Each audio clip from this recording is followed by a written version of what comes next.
Long time no see. I know it's been a minute since I've made a video, but that's because I'm at school. This is my dorm, and I just haven't really had time to make videos. But honestly, I've been sort of in a slump, and I thought, you know what, making videos makes me happy, so let's make a video. Let's make a video. Why not? Okay, so I decided, you know what I want to do? Well, actually, okay, backstory. So over the summer, I was making a PowerPoint presentation. Unlike my other ones, it wasn't very good. But in this presentation, like, I went on a tangent about Night at the Museum. And when I was making that presentation, I found out that there was a third movie I had never seen. I knew about it at the time, like when it was coming out with all the promotions and stuff, but I never saw it, and then I forgot about it, so learning about it was like a huge shock. So I figured I had some time this weekend, why not watch all three? I love the first one. I was thinking about ranking the movies like I've done in the past, with like Twilight and stuff, but I had a really hard time like placing them because I'll be honest, the first one is my favorite. The second and the third one both have elements to it that I really like, but they're also like, there's a huge tone shift, I think, from the first one to the second one. The second one has a lot more like back and forth sort of riffing between characters where like, I don't even know how to describe it, but in the first one, obviously, like, there are moments of comedy because Ben Stiller's in it. I feel like in this second one, the characters like will go on these like little tangents with another person, and like it's just, I don't know, very different tone for me. I don't know. So basically, I'm just gonna talk about what I like about the movies and what I don't like, issues I have. So let's get into it. Okay, so if I'm looking down, it's because my notes are on my laptop. So Night at the Museum 1, a classic, came out in 2006, I believe. Solid cast. We have Robin Williams, Ricky Mooney, that's not his name, Mickey Rooney, Ricky Gervais, Ben Stiller, obviously, Dick Van Dyke. We have Owen Wilson, the guy who plays Ken in Glee is in it. Paul Rudd is like in the first movie. I always forget that he's in it. I mean, he's not really in a lot of it, but I always forget that he's in it. Rami Malek is in it. The mom from Spy Kids is in it. I mean, pretty stellar all-star cast. So, okay, if you've never seen the movie, basically, this guy, Larry, Ben Stiller's character, he is in need of a job, so he becomes a night guard for the Museum of Natural History in New York. And very quickly, on the job, he learns that at night, everything comes to life, like all the exhibits and stuff, and he has to figure out how to like keep everything in order, keep everything in check, keep everyone safe. So that's just sort of like the general gist of like the first movie. There are some actually like really funny moments in this movie. Like and there's like a good trade-off, I think, between like the touching moments and the funny moments. Like Ben Stiller's character is talking to his son at hockey practice, and he's like giving him like advice about how to be like less shitty at hockey. And it's this really nice wholesome moment where the two of them like connect. Then the next moment he like gets hit in the face with a hockey puck. I literally like fully laughed out loud. I think some standout performances are Owen Wilson, and I don't know the actor's name, but whoever plays Octavius, there are these two miniature like figurine, and they're constantly like fighting with each other. They are probably like, throughout the entire series, they're probably like the funniest parts of the movie, in my opinion. I think an important thing in storytelling are like the stakes. I feel like the movie does a really good job. You know, Larry needs this job because he's divorced and he needs to prove that he's like financially stable enough to have like some custody time with his kid, and he wants to, like, you know, he doesn't want to be like a failure in the eyes of his son, so he wants to do well, but then there's also the added like chaos of when everything comes to life. I feel like there's a good balance there. Not balance, but I feel like the stakes make sense. Like, they're not crazy. Just to clarify, I brought that up because I wanted to talk about like the difference between the first movie and the second and third. And then I didn't. I forgot. Whoops. The reason I brought this up was because I wanted to say, like, in the first one, the stakes are high for the character, but they make sense. But then in the second and third movie, I feel like there's just too much going on. Obviously, because it's a movie, they have limitations as to, like, what they can do. But if you've ever been to the actual museum in New York, it does not look at all like what they have set up. They have it like when you first walk in the building, there's the T-Rex, and then there's like a help desk, I guess. That's just not what it looks like at the actual museum. So in terms of realism, not so much. Going into the second movie, so the second one is Night at the Museum, Battle of the Smithsonian. Again, A-list cast. Ed Helms is in it for like literally 5 minutes. Mindy Kaling shows up. Jonah Hill is in it. Amy Adams, Bill Hader, Craig Robinson. So a lot of really great people who are literally, I mean, Bill Hader's in it a little, and Amy Adams too. The other 3 people, they're in it for like a scene, and then that's it. And I'm like, okay, great. We just got to see Mindy Kaling for 2 seconds. Awesome. You know what? I take back what I said before. I think the second one might be my least favorite. Yeah.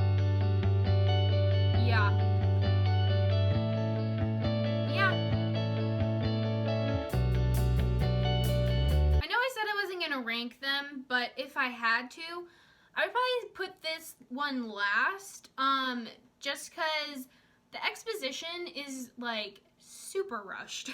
Larry, Ben Stiller, finds out that some of his buddies from the museum, the exhibits, are being put in storage at the Smithsonian. So he's like upset about that. And then he gets a call from Jed, one of the figurines, about how there's trouble going on in DC and we need your help. Come and help us. So, but that all happens in like the first 10 minutes. He finds out that they are getting shipped off, and then he's with his son at his apartment for 2 seconds, and then he gets this phone call, and then suddenly he's on a plane going to DC to figure this out. So a lot just happens really quickly. It has very much like a National Treasure vibe to it. Maybe that's just because it takes place in DC. I feel like there's something about the energy of the movie and the pacing that's very much like, oh, we have to connect these dots. And like, maybe it is mostly because it's in DC. That's the next thing I was gonna say. It's in DC. But, but I don't know. It feels very much like National Treasure with like, there being like some sort of quest. Obviously there's the quest in the first movie, I would say, of like some sort of personal growth. But this one is literally like, we have to figure out how to stop the bad guy. Like, the bad guy is much more obvious from the get-go. Bad guy in this movie is Kamara, I think I'm saying that right, who is the brother of Akhmenrod, the guy who Rami Malek plays in the first movie, with like the tablet. Like, that's they're brothers. There's this whole thing where Kamara recruits some of the other exhibits to be like his henchmen, I guess. So Ivan the Terrible, Al Capone, and Napoleon are the people he chooses. And they get into this little bit where, like, they're asking him why he's wearing a dress. And he's like, no, it's a tunic. And it's this whole back and forth. And, okay, I think this is what I was trying to say before. With the tone shift, it feels like there are more bits happening in the second and the third movie. Where it's not just like, oh, a funny moment where, like, Ben Stiller's getting hit in the fucking face with a hockey puck. It's like these bits of, like, people riffing back and forth between one another. And it's not that it's not funny. It's just, it's happening way more frequently in the second and the third movies. I think that's sort of like the shift that I was noticing. Also, in this movie, again, it's like there are these really famous people only in the movie for like 2 minutes. So there's this moment where Larry and Amy Adams' character, Amelia Earhart, who like flawless, amazing, love Amy Adams, they're hiding from the bad guys, and these little cherub thingies are singing to them, and it's the Jonas Brothers singing like More Than a Woman. They're trying to like set the mood, and it's just like not working. But I was listening to them sing, and I was like, this is the Jonas Brothers. So it's just like, I don't know, I feel like there's so many random famous people in these movies that like have almost no screen time, and that's just kind of funny to me. Again, Jed and Octavius in this movie, I just can't put into words how much I love their dynamic. It just is so funny to me. I especially love, I think they do it at least once in each movie, where like the two of them are doing something really intense, but then the camera zooms out and you like can't even see what they're doing. And I just like, those moments are just so, they're just so good. They're just so smart, and I just love them. Amelia Earhart in this movie is a badass. I mean, she's a badass in real life, but she helps Larry like escape multiple times from the bad guys. She's a great fighter. She helps solve the puzzle. So, like, fuck yeah. Sacagawea is also a badass in this movie too, like she was in the first one. I just love her character. I wish they did more with her. She literally does nothing, pretty much, in these 3 movies. That's a huge gripe that I have, and I'll talk about that later. This movie is also very anti-capitalism, which we stand. Part of why it was such a shock to Larry that some of his friends were going to be moved to the Smithsonian is because after the first movie ends, he starts his own company. So he isn't at the museum anymore. He has a different job. The end of the movie, he realizes his true passion is being a night guard and not working at his company. So he like sells his company, he donates a ton of money to the museum, and you gotta love it, because you know, he was unhappy, like, not that he was unhappy, but he wasn't fulfilled making the products he was making at his company. And then he came back and he was like, no, I'm gonna be a night guard. And we just follow your passion, follow your dreams, okay? One of the main plot points of this movie is that the tablet thingy that allows everyone to come to life isn't working in the way that Cotton Raw wants. He wants to be able to like raise his army from the dead so that he can take over the world. World domination, classic move. But he finally is able to do that, and all these like half bird warrior people like come out of this tomb, and it's like very scary and stressful for like literally a minute. And then the gigantic Abraham Lincoln statue just shows up like a literal Deus Ex Machina. He shows up and he just like swats away all the birds, and they leave, and then that's like the main part of the conflict is over in like less than 5 minutes. There obviously is still like a fight between Kamen Ra and like his cronies, and then like the good people, the main characters. The like big looming threat of like this army just is like extinguished so quickly. I think overall the movies are pretty consistent with what this tablet can actually do. In the first movie, the things that come to life are the things that are inside the museum, because that's like within the limits of the tablet. That makes sense. It's unclear to me in the second one if if all 19 museums are like active. They go to different museums throughout the movie within like the Smithsonian area. They go to different ones. So my question is, Did the tablet, like, awaken everything, like, all 19 museums, including the Lincoln Memorial? Or is it, like, just when Larry is walking around with the tablet that it, like, wakes them up as they go? Because we don't know if the Air and Space one was active until they, like, enter that museum with the tablet. If that's the case, that doesn't make sense, because how did Abe Lincoln, like, show up at the end if the tablet was nowhere near him? Do you know what I mean? And then also, at the end of the movie, they go back to New York and they have to travel at night because if any of the exhibits are, like, touched by the sun, they turn to dust. But they have the tablet with them, so that makes sense. But then Amy Adams, Amelia Earhart's character, is still able to, like, fly away after, even though she doesn't have the tablet. So is it like, once the tablet has awakened them for the evening, like, they're set and they don't need the tablet with them? Like, the rules of it are just a little confusing. The ending is just kind of weird because Amelia Earhart and Larry, they kiss a few times throughout the movie, and at first Larry doesn't have the heart to tell her, like, you're not actually Amelia Earhart. But then at the end of the movie, she's like, yeah, I know, like, that this all ends in the morning, and, like, that's okay. And it's, like, bittersweet, he had a connection, and then she flies away. And then at the end of the movie, everything is worked out, they're all back in New York, whatever. Amy Adams just shows up as another woman who isn't Amelia Earhart, and Larry and this woman have, like, a moment where she's like, oh, want to show me around? He's like, sure thing. And it's like, it's cute, but it just feels kind of hollow, I guess.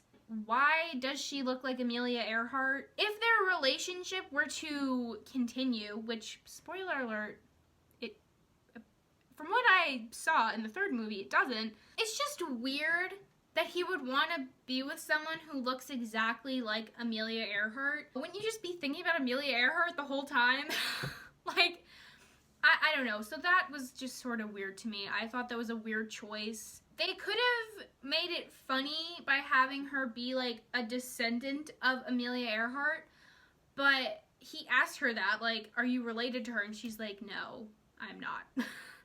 So it doesn't even, like, it's not even like she's related and they look similar. She's just some random woman who shows up, and I don't know. I just find that whole, I just kind of wish they cut it from the movie. It didn't feel necessary. It also brings me to the question of, like, what happened to Rebecca?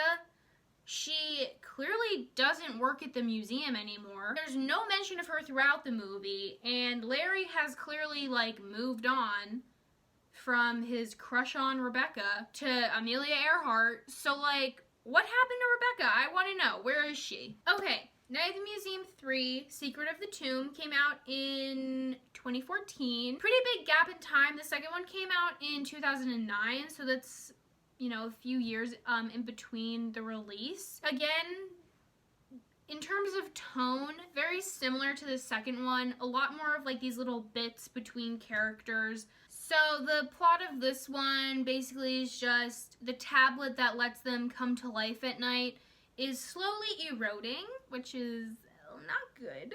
And every time it, like, gets a little more, like, eroded, all the exhibits, like, they start acting weird, and some of them, like, start turning into wax. They have to travel to London, where Akhman-Ra's mother and father are, because Akhman-Ra is assuming that they'll know how to, like, fix the tablet, pretty much. Larry decides, okay, I'm gonna take my son and Akhman-Ra and the tablet to London with me.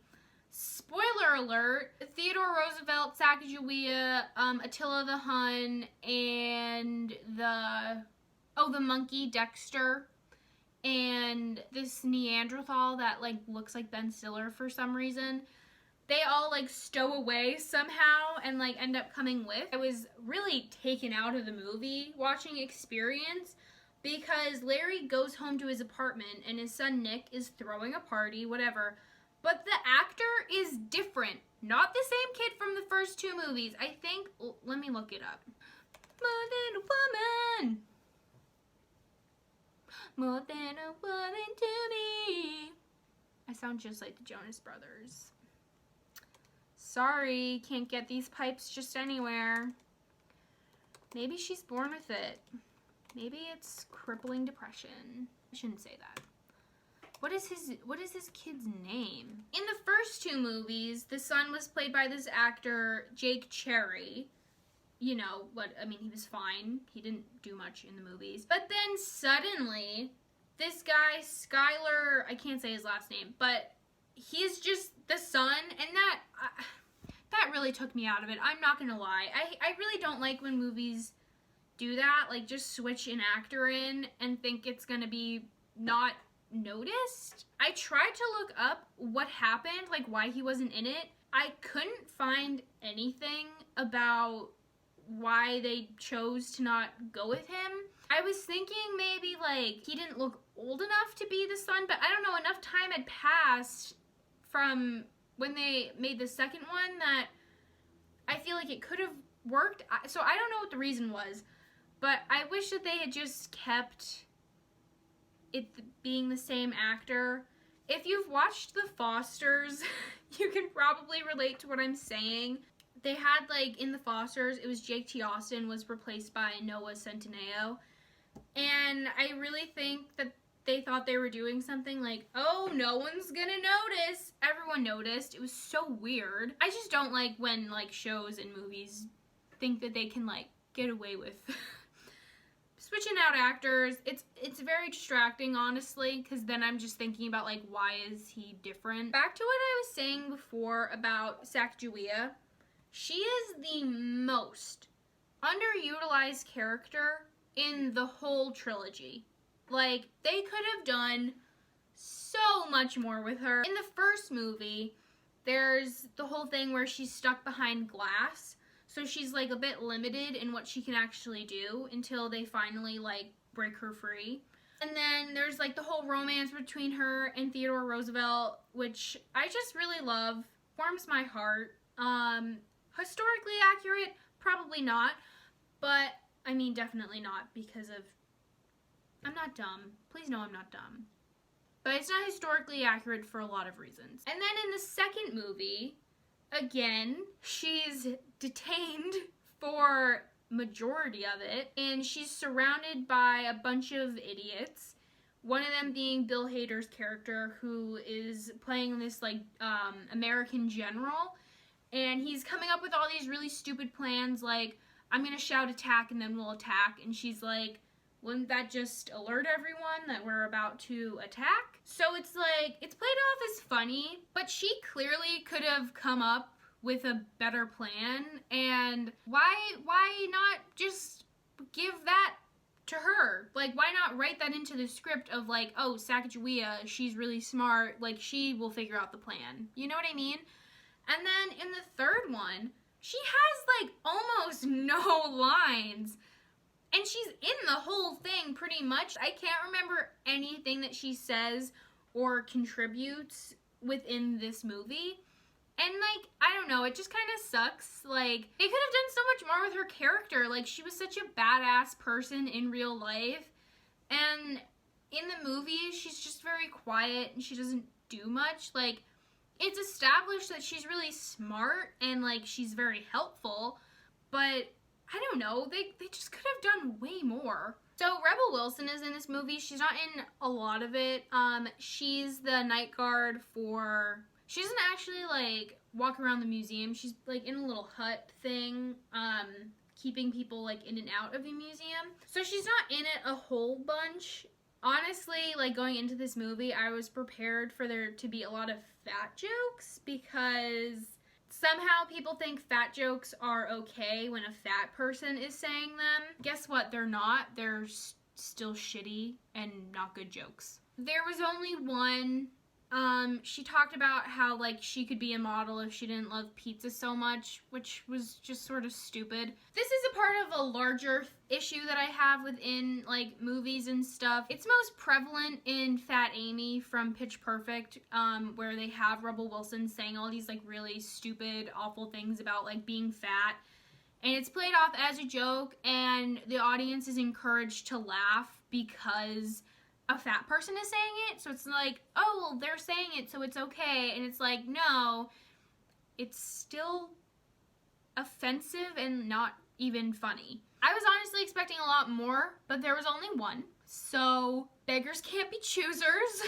The ending of the third movie is really sweet, which I think is what makes me like it a little bit more than the second one, because I'm a sucker for that type of stuff. But everyone's sort of like reunited, and they're having like a little party in the like main lobby area of the museum. They're all like in New York again, and there's just this moment at the end where Ben Stiller is just standing outside the museum, sort of like looking in. He can see like the lights and he can hear the music. And it's just really like, I don't know, I like that he didn't go in, because a few moments earlier in the movie, because Akhman-Ra decides to stay in England with the tablet, when they all arrive back at the museum, they're saying their goodbyes for the last time, and like, I don't know, it's honestly kind of emotional, and I don't know, I appreciated that at the end he doesn't go back in. He's like sort of, he's had his journey, and like that chapter of his life